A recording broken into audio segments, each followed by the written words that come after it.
Aksi Bela Ulama 96 merupakan reuni akbar dari aksi 212 beberapa waktu lalu. Ratusan ribu bahkan jutaan orang rencananya akan berkumpul di Masjid Istiqlal demi menyatukan sikap bersama umat Islam dan alumni 212 atas kezaliman yang dilakukan rezim penguasa terhadap ulama terutama Rizik Syihab. Dan pemirsa sudah ada bersama kami pagi hari ini di studio iNews TV, Bapak Hasri Harahap. Selamat pagi, Pak Hasri. Selamat pagi. Pak Hasri, apa yang sebenarnya melatar belakangi aksi yang akan digelar pada hari ini?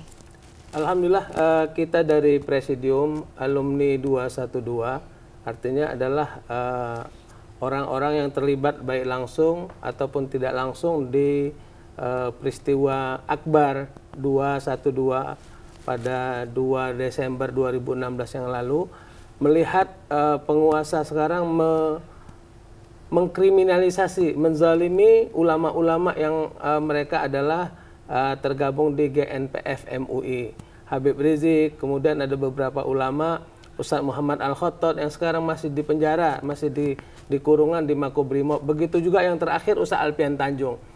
Semuanya mereka ini menyerukan kepada kedamaian, menyerukan kepada keadilan, dan nyatanya sekarang dikriminalisasi. Begitu juga tokoh-tokoh yang lain di 212 itu ada 16 orang yang ditangkap, dan itu semuanya kita upayakan dan kita sudah buat laporan pengaduan ke Komnas HAM. Sudah 7 kali Pak kita ke sana, dan dalam minggu ini Komnas HAM sedang membuat langkah mediasi kepada pemerintah ini. Mudah-mudahan di bulan Ramadan ini terjadi rekonsiliasi insya Allah. Ya, seperti yang dikatakan tadi ya, sebelumnya sudah 7 kali melakukan aksi long march ke Komnas HAM dan mengajukan sejumlah tuntutan. Jika sampai dilakukan aksi seperti ini hari ini, apakah kemudian memang tidak ada respon begitu dari Komnas HAM sendiri untuk terhadap tuntutan yang diberikan? Dari Komnas HAM sangat respon di hari kelima kita ini menjelang bulan Ramadan itu kita Presidium Alumni 212 membuat surat terbuka kepada Bapak Presiden dengan harapan bahwa ayo di bulan Ramadan ini kita isi Ramadan ini dengan ibadah, kita isi dengan saling bermaaf-maafan. Tapi ternyata 3 Ramadan itu status Imam Besar Al-Habib Muhammad Rizik Syihab dijadikan sebagai tersangka, dan malamnya akhirnya dijadikan DPO.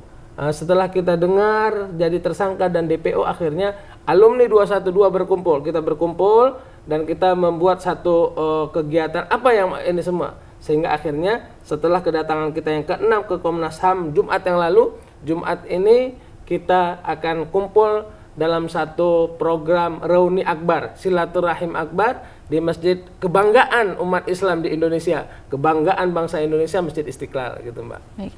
Ya, dan pemirsa pagi hari ini juga sudah ada bersama kami di studio pengamat hukum Bapak Nikolai Aprilindo. Selamat pagi Pak Nikolai. Pagi. Ya Pak Nikolai, mendengar tuntutan yang akan diajukan dalam aksi pada hari ini. Kalau Bapak sendiri melihatnya, apakah memang ada upaya kriminalisasi terhadap para ulama yang saat ini beberapa memang dinyatakan masih ditahan di Makobrimob? Jadi begini, saya menghimbau kepada semua pihak ya, baik itu penguasa dalam hal ini aparat penegak hukum maupun teman-teman atau rekan-rekan dari alumni 212 maupun GNPF MUI. Kita saat ini dalam bulan suci Ramadan, sebaiknya kita semua menahan diri dan kita semua menggunakan betul-betul bulan suci Ramadan ini sebagai ajang silaturahim, sebagai ajang memaaf-maafkan, sebagai ajang introspeksi diri, sehingga tidak menimbulkan kegaduhan-kegaduhan politik dan hukum yang lebih parah lagi pasca pertama kasus dari Basuki Cahayapurnama atau Ahok, yang kedua pasca Pilkada DKI yang baru saja berlangsung dengan baik. Dan untuk itu saya juga minta kepada semua pihak bahwa penegakan hukum itu tidak harus membuat gaduh, baik itu perpolitikan maupun penegakan hukum itu sendiri. Saya kira itu yang perlu kita sampaikan bersama, bahwa apa yang telah kita cita-citakan bersama adalah kesatuan dan persatuan itu jangan dipecah-pecah dengan alasan penegakan hukum yang menciptakan kegaduhan-kegaduhan yang ada. Dan sebaiknya di ajang bulan Ramadan ini marilah kita sekali lagi sama-sama introspeksi diri. supaya tidak menimbulkan perpecahan yang lebih mendalam lagi setelah bulan Ramadan. Saya kira itu yang perlu saya sampaikan. Baik, Pak Nikolai, sebelumnya dalam penetapan status Habib Rizik sendiri sebagai tersangka, pengacara dari Habib Rizik sempat mengatakan bahwa ada proses hukum yang dilewati oleh pihak kepolisian hingga menetapkan Habib Rizik sebagai tersangka. Tanggapannya, Pak Nikolai? Ya, jadi begini, kalau ada proses hukum yang dilewatkan, memang ada mekanisme pra-peradilan. Saya berharap pihak pengacara juga menggunakan mekanisme pra-peradilan itu untuk menyatakan pendapatnya atau mengoreksi dari proses penetapan tersangka itu, kemudian untuk bisa mencari satu pembenaran hukum yang dapat dipakai untuk hak-hak daripada yang dikatakan tersangka. Gitu. Saya kira itu yang perlu disampaikan, bahwa jangan sampai celah-celah itu dilewati atau hak-hak daripada hak-hak hukum daripada tersangka dilewati, sehingga wajib untuk melakukan pra-peradilan. Saya kira itu mekanisme yang paling bagus dan mekanisme yang normal serta normatif, saya kira. Artinya jika memang nanti Habib Rizik sudah kembali ke Indonesia, harus terlebih dahulu dilakukan pra-peradilan, begitu Pak?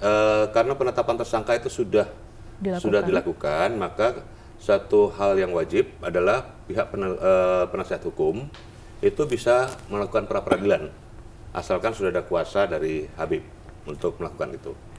Gitu. Baik, saya kembali ke Pak Hasri dulu. Pak Hasri, terkait dengan aksi hari ini, berapa kira-kira jumlah massa yang dikerahkan untuk nanti mengikuti aksi ini? Presidium Alumni 212 ini adalah merupakan alumni 212 yang mengadakan aksi akbar 7 juta hampir 8 juta pada 212 Desember yang lalu. Kita undang semua eksponen, kita undang semua alumni, tapi karena mungkin ini bulan puasa, beberapa sahabat-sahabat kita yang dari luar daerah, termasuk dari Aceh, dari Medan, mereka hanya kirimkan perwakilan-perwakilannya saja, sudah ada masuk ke Jakarta ini. Jadi estimasi mungkin ya kita harapkan malam ini kita buka puasa terbesar dan sholat tarawih terbesar di negeri kita, insya Allah.